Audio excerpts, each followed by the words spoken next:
You've worked in this building for 6 years and nobody knows you own it. Not the front desk staff who wave you through security every morning. Not your manager who sends passive-aggressive emails about parking violations. Not the property management company that sends the rent invoice to your department every month. The one you personally approve for payment, made out to an LLC, nobody in the building has ever bothered to look up. You're not hiding, you're just quiet on purpose. And every single day, you sit in a cubicle on the 4th floor, collecting a paycheck from a company that is, whether they realize it or not, also paying you rent. It starts 9 years ago with a maintenance request. You're a mid-level analyst at a logistics firm, the kind of job that has you filing expense reports and sitting through meetings about meeting. The building you work in is a tired 4-story office block from the 80s. Brick facade, a lobby that hasn't been updated since somebody thought mauve carpet was a good idea. One Tuesday, the elevator breaks. You take the stairs, and on the 2nd floor landing, you notice a for sale sign taped inside a window of the vacant unit next to the stairwell, curling at the corners like it's been there for months. You don't think much of it that day, but the elevator stays broken for 11 days, and every one of those 11 days you pass that sign, and something about it starts nagging at you the way a splinter does before you actually deal with it. You look up the listing that weekend, more out of boredom than ambition. The whole building, all 4 floors, is for sale. Not just the vacant retail unit downstairs, the entire structure, because the ownership group is liquidating a small commercial portfolio to fund something else entirely, something you never bother finding out. The asking price is $1.4 million.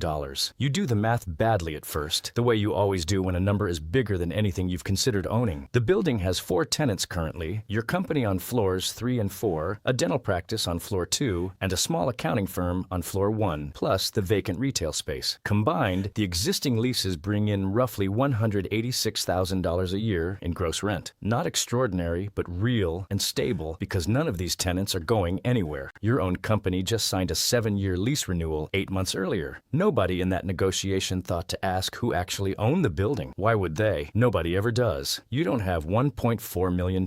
You have $61,000 saved and a decent credit history and absolutely no idea how commercial real estate financing works. You spend the next 4 months learning the way you learn anything that starts to matter, slowly and privately, and mostly at night after your actual job ends. You learn about SBA 504 loans, about how owner-occupied commercial space qualifies for financing structures that ordinary buy-and-hold investors don't get access to, except your situation is stranger than that because you're not going to occupy it as a business owner. You're going to occupy it as an employee of a tenant who has no idea you're about to become their landlord. You find a small regional bank willing to work with you, structure a deal with 15% down, a mix of SBA financing, and a conventional commercial note. Your $61,000 covers most of the down payment. You borrow the rest from a home equity line against the condo you bought 4 years earlier, the one your coworkers think is a stretch on your salary, the one you actually bought 2 bedrooms smaller than you could afford on purpose. The whole transaction closes through an LLC with a name generic enough that nobody would ever connect it to you. Meridian Cross Holdings. It sounds like nothing. That's the point. The first year is not glamorous.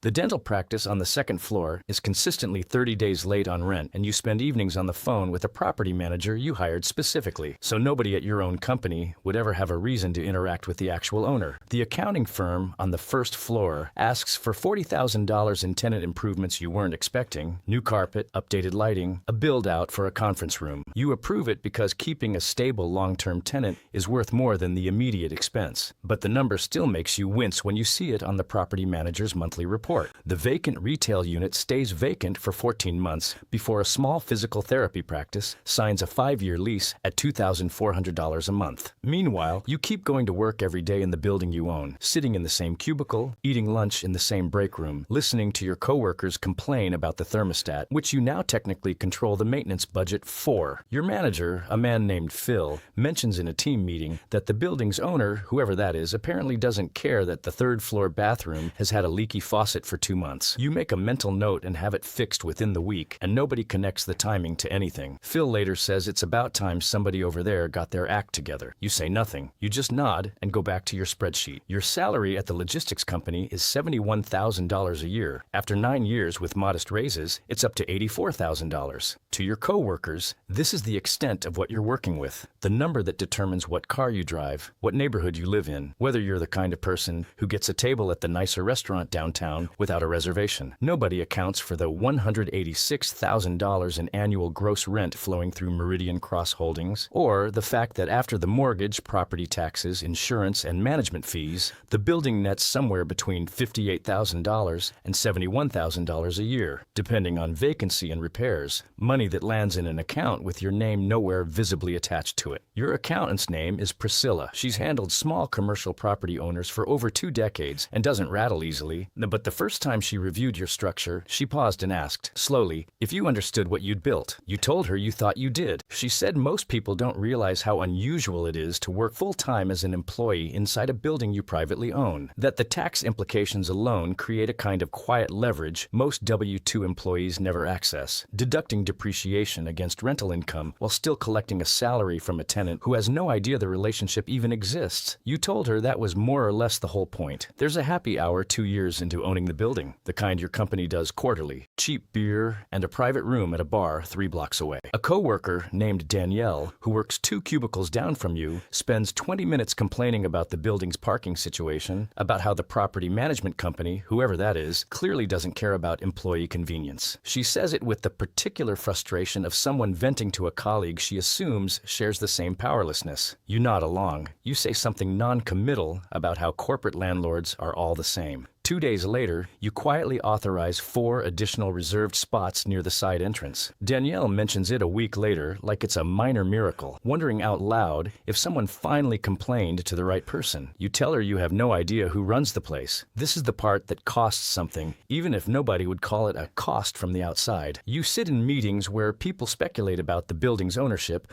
the way people speculate about anything invisible and slightly annoying, some faceless group, some out-of-state investor who doesn't care, some corporate entity that only shows up as a name on an invoice. You listen to your own coworkers build a small mythology around a landlord who is sitting 4 feet away from them, eating a sandwich, saying nothing. It isn't guilt exactly. It's something closer to the specific loneliness of understanding a situation from every angle while everyone around you only sees the surface of it. Your best friend from college, a guy named Aaron, works in a completely different industry, and you tell him almost immediately after the deal closes, mostly because you need one person who knows the full shape of what you did. He's the only one. Not your parents, not your girlfriend at the time, not anyone at work. Aaron asks you once, a year in, whether it feels strange sitting in meetings about building maintenance you technically control. You tell him it feels less strange than you expected, that, after enough time, the 2 versions of yourself, the employee and the owner, stop feeling like separate people and start feeling like the same quiet operation running on 2 different floors. By year 5, you've used the building's cash flow, along with continued saving from your salary, to put a down payment on a second small commercial property 2 towns over, a strip retail center with 3 tenants, a nail salon, an insurance office, and a sandwich shop. This one has nothing to do with your job. You bought it purely because the mechanics of the first deal worked, because you understood by then how to read a rent roll, how to evaluate a cap rate, how to structure financing that didn't require you to be someone you weren't. That property nets another $34,000 a year after 5 years of gradual lease increases and 1 costly roof replacement you didn't see coming. Your combined real estate income between the 2 properties crosses $100,000 a year net around year 7, roughly the same as your salary at the logistics company, except one requires you to show up every day and sit through performance reviews, and the other requires a few hours a month reviewing reports from a property manager who has never once met you in person, communicating entirely through email under the Meridian Cross letterhead. The moment that changes something happens in year 8, not with fireworks, but with an all-staff email. Your company announces it's relocating, consolidating into a larger corporate campus across town, citing growth and modernized office space as the reasons. The lease, the 7-year renewal your company negotiated years earlier without ever knowing who they were negotiating with, is up in 4 months, and they've decided not to renew. You read the email at your desk, in the building, on the floor you've worked on for 9 years, and something strange settles over you. Your employer is leaving, your tenant is leaving, and for the first time, the 2 versions of yourself, the employee and the owner, are about to become genuinely separate in a way they never quite were before. You spend the next 4 months doing 2 jobs at once without anyone at either end realizing it. As an employee, You help coordinate the office transition, packing lists, IT logistics, the mundane choreography of an entire department relocating. As the owner, you work with your property manager and a commercial leasing broker to backfill 24,000 square feet of soon-to-be vacant space, touring the building after hours with prospective tenants who have no idea the quiet guy who let them in through the side door and answered detailed questions about the HVAC system is also, on paper, listed on a company badge 2 floors up. The last week your company occupies the building, there's a small goodbye gathering in the break room. Sheet cake, plastic cups, someone's Bluetooth speaker playing music too quietly to actually enjoy. Phil gives a short speech about the years everyone spent in this building, jokes about the elevator that broke down more times than anyone could count, thanks the mysterious landlord, wherever they are, for at least fixing the bathroom faucet eventually. A few people laugh. You laugh too, quietly, standing near the back with a paper plate you never actually eat off of. 2 weeks after your company moves out, you sign a new tenant for the space, a growing regional insurance brokerage, on a 10-year lease at a rate 22% higher than what your former employer had been paying. You never tell anyone at your old job. You keep your same position, just relocated now to the new corporate campus across town, still an analyst, still filing the same expense reports, except now the building you used to work in belongs entirely to you in a way that no longer overlaps with your day job at all. No more strange double life running through the same 4 floors. The email from Priscilla arrives on a Thursday afternoon. Subject line simply Q3 summary. You're at your new desk in your new building, a building owned by someone else entirely, someone whose name you don't know and have never bothered to look up. You open the email between 2 meetings. Combined net worth across both properties, after 9 years of mortgage paydown, appreciation, and reinvested rental income, has crossed $3.1 million. You sit there for a moment, in a cubicle that looks almost exactly like the one you sat in for 9 years in the old building, fluorescent light overhead, a coworker 2 desks down complaining about the parking situation here now, wondering out loud who actually owns this place and why they never fix anything fast enough. You don't say anything, you just close the email, finish your coffee, and head into the next meeting, carrying a number that nobody in the room will ever know about, in a building that isn't yours. Thinking about the one that is,